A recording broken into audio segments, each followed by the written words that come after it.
નમસ્કાર દર્શક મિત્રો, હું છું રૂપલ લણેચિયા. સંપૂર્ણ ન્યૂઝમાં આપનું સ્વાગત છે. પાલનપુર એરોમા સર્કલથી કોઝી સુધીના માર્ગો ઉપર દબાણ થતા વહીવટીતંત્ર દ્વારા મંગળવારે જુદી જુદી બે ટીમો બનાવી દબાણ હટાવો ઝુંબેશ કરવામાં આવી હતી, જેમાં અંદાજિત 70 ઉપરાંતના દબાણો દૂર કરવામાં આવ્યા હતા. તેમજ ટ્રાફિકને અડચણરૂપ પાર કરેલા વાહનો સામે પણ દંડાત્મક કાર્યવાહી તેમજ ડિટેન કરવાની કાર્યવાહી હાથ ધરવામાં આવી હતી. પાલનપુર શહેરમાં એરોમા સર્કલ પર ટ્રાફિકની સમસ્યા દિન પ્રતિદિન પેચીદી બનતી જઈ રહી છે.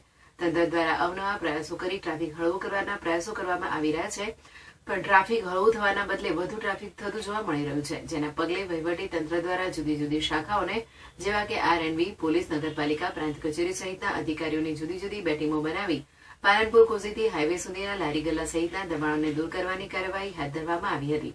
તેમજ ટ્રાફિકને અડચણરૂપ પાર કરેલ વાહન ચાલકોને પણ દંડાત્મક કાર્યવાહી તેમજ વાહનોને ડિટેન કરવાની કાર્યવાહી કરવામાં આવી હતી. આ અંગે પાલિકાના દબાણ શાખાના સૂત્રોએ જણાવ્યું હતું કે મંગળવારે વહીવટી તંત્ર દ્વારા દબાણ ઝુંબેશ હાથ ધરવામાં આવી હતી, જેમાં કોઝી હાઈવે સુધીના માર્ગો પરથી અંદાજિત 70 ઉપરાંતના દબાણો દૂર કરવામાં આવ્યા છે. તેમજ આગામી દિવસોમાં પણ આ દબાણ કામગીરી ચાલુ રહેશે.